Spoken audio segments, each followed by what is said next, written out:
हम दोनों बहनें थीं। बड़ी बहन की शादी के बाद एक रोज मेरी बहन मुझे अपने ससुराल ले गई। कहने लगी कि मैं अपने ससुराल में बोर होती हूँ तो मेरे साथ कुछ दिन रह लो। एक दिन बाजी किसी काम से बाहर गई तो मौसम खराब होने की वजह से घर वापस ना आ सकी। तो इस रात मैं और मेरा बहनोई कमरे में अकेले सोए थे। कुछ दिन बाद मैं घर वापस आ गई, लेकिन जब घर आई तो मेरी तबीयत खराब रहने लगी। अस्पताल गई तो डॉक्टर ने जो कहा उसे सुनते ही मेरे पैरों तले से जमीन निकल गई, क्योंकि मैं हामिला। मेरा नाम मलाइका है और आज मैं आप सबको अपने साथ बीती एक ऐसी सच्ची कहानी के बारे में बताने जा रही हूँ जिसे सुनकर आप सबके रोंगटे खड़े हो जाएंगे। हम दो बहनें थीं और हमारा कोई भाई ना था। ये इन दिनों की बात है जब मैं कॉलेज से पढ़ाई मुकम्मल करके अभी कुछ दिन पहले ही फारिग हुई थी। पूरा दिन मैं घर में बैठी बोर हो जाती थी। इतने बड़े घर में मेरा दिल ही नहीं लगता। मैं हर वक्त उदास बैठी अपने कॉलेज की दोस्तों को याद करती थी और हमारे घर का माहौल भी थोड़ा सख्त था।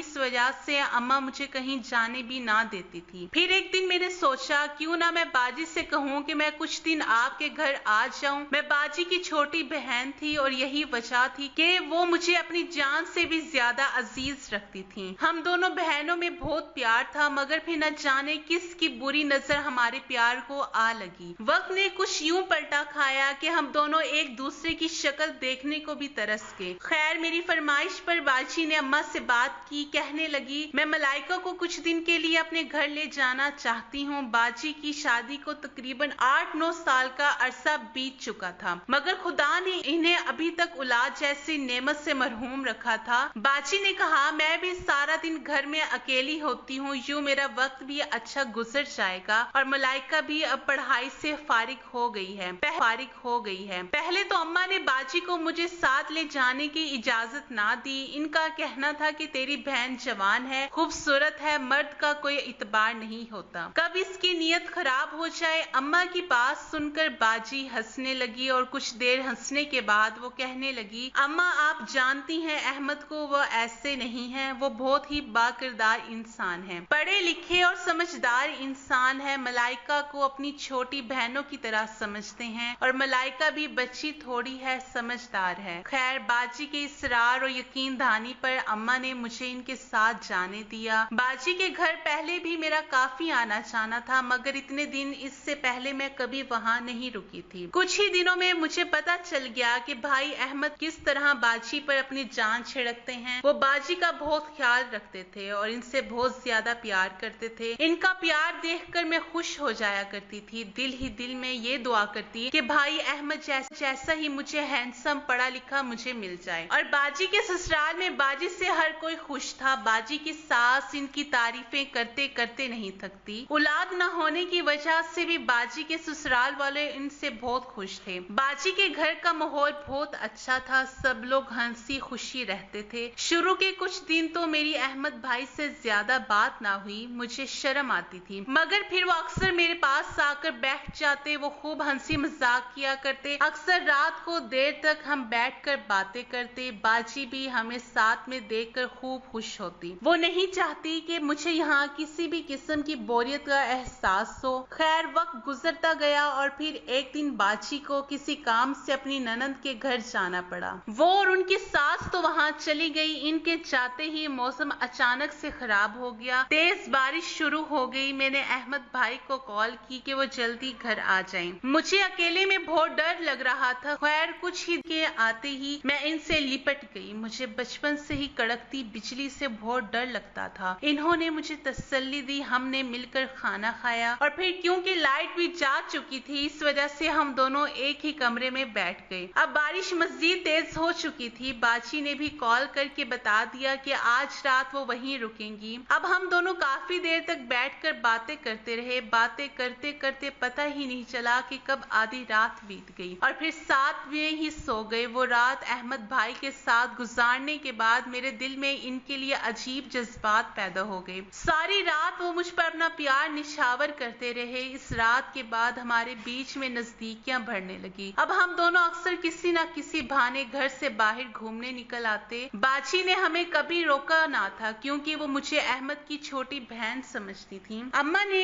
एक दो बार इन्हें टोका भी कि इतनी छूट ना दो अपने शोहर को, मलाइका को इसके साथ क्यों अकेला जाने देती हो। मगर बाजी ने एक बार फिर अम्मा की बातों को हंसी मजाक में टाल दिया। वो हम दोनों पर आंखें बंद करके इतबार करती रही और वो कभी ऐसा कुछ सोच भी नहीं सकती थी कि हम इन्हें धोखा देंगे। वक्त गुजरता रहा और आखिर मुझे अपने घर वापस आना पड़ा। घर वापस आने के बाद न जाने क्यों मेरा किसी चीज में दिल नहीं लगता था। मैं हर वक्त अहमद भाई के ख्यालों में ही खोई रहती और यही कुछ हाल इनका भी था। अब हम दोनों पूरी रात फोन पर बातें करते रहते। जब कभी मौका मिलता तो छुपकर एक दूसरे से मिल भी लेते। छुपकर मिलने से बात यहाँ तक आ पहुंची कि मैं प्रेग्नेंट हो गई। मैंने अहमद को ये सब बताने के लिए फोन किया तो आगे से बाजी ने कॉल उठा ली। मैं इस बात से बेखबर थी और बस इस वजह से मैंने सब हकीकत बयान कर दी, ये जाने बगैर कि फोन की दूसरी तरफ अहमद नहीं बल्कि बाजी हैं। बाजी ने जब ये सब सुना तो इनके पैरों तले से जमीन निकल गई। वो सोची कि जिस पर इन्होंने सबसे ज्यादा भरोसा किया था वही इनके साथ ये सब करेंगे। बाजी ने अहमद का गिरबान पकड़ लिया, जिस पर इन्होंने भी साफ लफ्जों में कह दिया कि मैं तुम्हें ये सब बताने ही वाला था। हम दोनों एक दूसरे से बहुत प्यार करते हैं और अब जल्द अज जल्द शादी कर रहे हैं। इन्होंने बाजी को तलाक दे दी और इनका रो रो कर बुरा हाल था। बाजी ने इनकी बहुत मिन्नत समाजत की कि मुझे तलाक ना दो, अगर तुम दूसरी शादी करना चाहते हो तो कर लो, मुझे कोई इतराज नहीं, मगर तुम मुझे ना छोड़ो। मगर ऐसा नामुमकिन था। दो बहनें एक ही शख्स के निकाह में नहीं रह सकती। बस इस वजह से इन्हें बाजी को छोड़ना ही पड़ा। बाजी अब अपना सर पीटने लगी। अब इन्हें अम्मा की कही हुई बातें याद आ रही थी। इनके मना करने के बावजूद भी इन्होंने आंखें बंद करके हम पर इतबार किया। हकीकत जानने के बाद अम्मा ने मुझे धक्के देकर घर से बाहर निकाल दिया। मुझे आज भी याद है जब मैं घर से निकल रही थी तो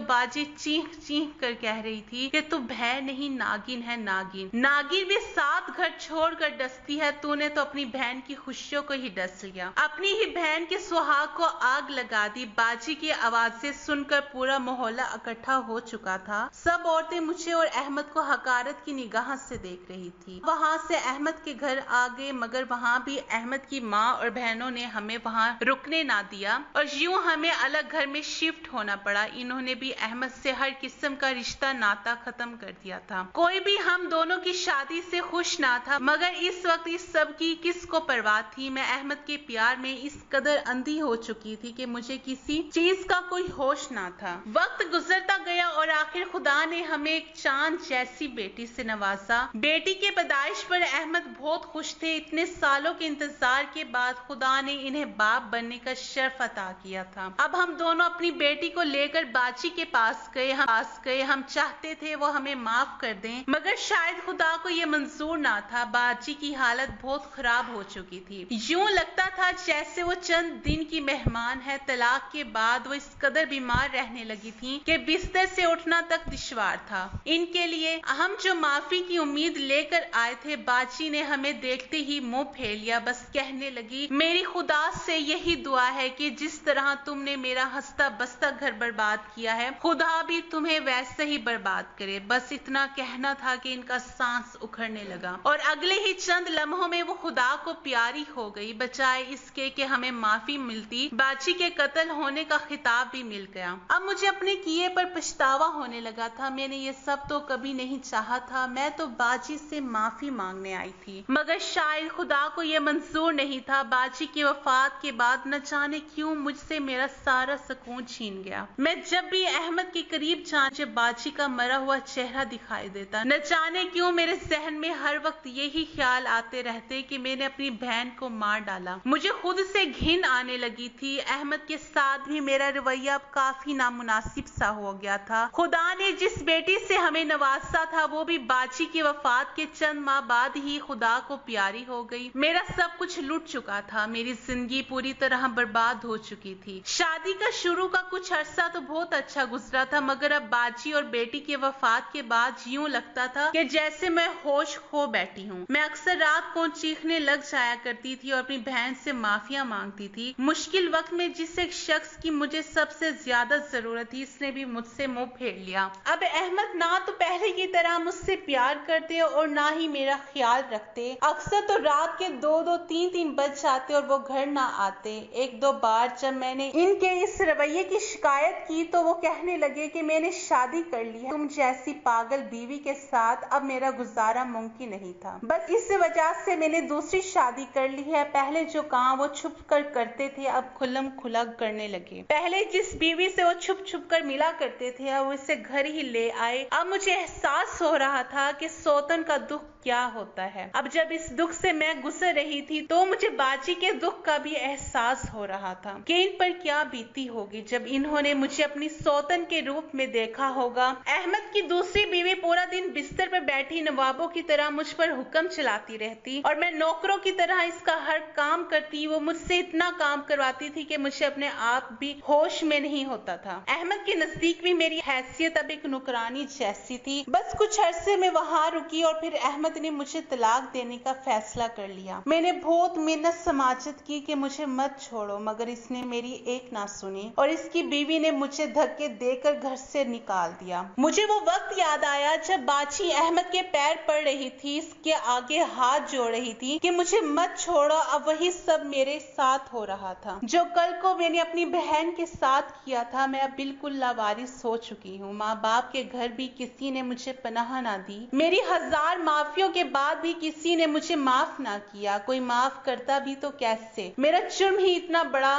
पहले मैंने अपनी बहन का सुहाग छीना और फिर इसे हमेशा के लिए मौत की नींद सुला दिया। खैर अब मेरा कोई मुस्तकिल ठिकाना नहीं है। मैंने बहुत सी जगहों पर पनाह ली मगर कहीं सुकून नहीं मिला। अब मैं पूरा दिन बाची के कब्र पर गुजारती हूँ, इनसे माफी मांगती हूँ इसी उम्मीद पर कि शायद कभी ना कभी तो मुझे माफी मिल ही जाएगी। आज मैं सोचती हूँ कि अगर इस वक्त बाची ने अम्मा की बात मान ली होती तो ये दिन ना देखना पड़ता, ना इन्हें ना मुझे। अगर तब बाची ने मुझ में और अपने कुछ फासला रखा होता तो आज ये हादसा पेश ना आता। इस्लाम ने तो हमें बहुत पहले ही रिश्ते के आदाब और असूल बता दिए थे, मगर एक हम ही हैं जो इन असूलों को छोड़कर अपने बनाए हुए असूलों पर चलने लगते हैं और आखिर हमें मुंह की खानी पड़ती है। अब सोचती हूँ कि काश मैं अपनी बहन को धोखा ना देती, काश मैं अपनी बहन के घर ही ना जाती और अम्मा की बात मान लेती। लेकिन अब पछताने के और आंसू बहाने से क्या हो सकता था? मेरी बहन तो मुझसे हमेशा के लिए जुदा हो गई थी। अल्लाह से दुआ करती हूँ कि अल्लाह ताला मुझे सब्र दे और मेरी बहन को जन्नतुल फिरदौस में जगह अता फरमाए। वीडियो अगर पसंद आए तो लाइक और शेयर जरूर कीजिएगा और हमारे चैनल को जरूर सब्सक्राइब कीजिएगा ताकि हर आने वाली वीडियो का नोटिफिकेशन बर वक्त आपको मिल सके। शुक्रिया।